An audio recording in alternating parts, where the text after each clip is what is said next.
you ever just feel like the government's gaslighting us? Me too. All right, so let's talk about inflation. In order to talk about inflation, we have to look at the CPI. If you don't know what CPI is, that's fine. I'm going to explain it. The most well-known indicator of inflation is CPI. So what is CPI? CPI is an index that measures the monthly change in prices paid by the U.S. consumers. That's us. The 8 major groups of CPI are housing, apparel, transportation, food and beverage, medical care, recreation, other goods and services, and education and communication. So CPI only looks at household spending. It doesn't look at raw materials, manufacturing, and it also doesn't include things like stocks and bonds or other investments.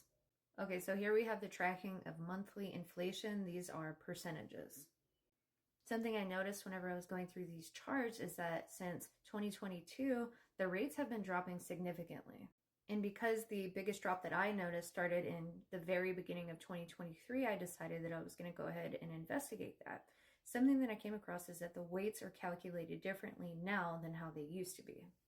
In 2022, the Bureau of Labor Statistics, or the BLS, decided that they were going to change the way that they calculate the weights in CPI. Previously, the BLS was using 2 years of calendar data in order to calculate this information. Now they're only using 1 year of data. So if you have an inflationary period that lasts several years, your numbers are going to get a little weird. Oh, and a friendly reminder that we didn't have that kind of inflation under Trump, just saying. Now, this isn't the only thing that's changed under the BLS, but I do think it's important to acknowledge it. So if we collect this data year after year after year, but we change the rules on how they're weighted, what does that do to the statistics? Perhaps it manipulates it. I don't know. Okay, so from left to right, we have the new way that they're calculating it, the old way they're calculating it, and the difference. This is all on the BLS's website. Sometimes you have to dig a little though.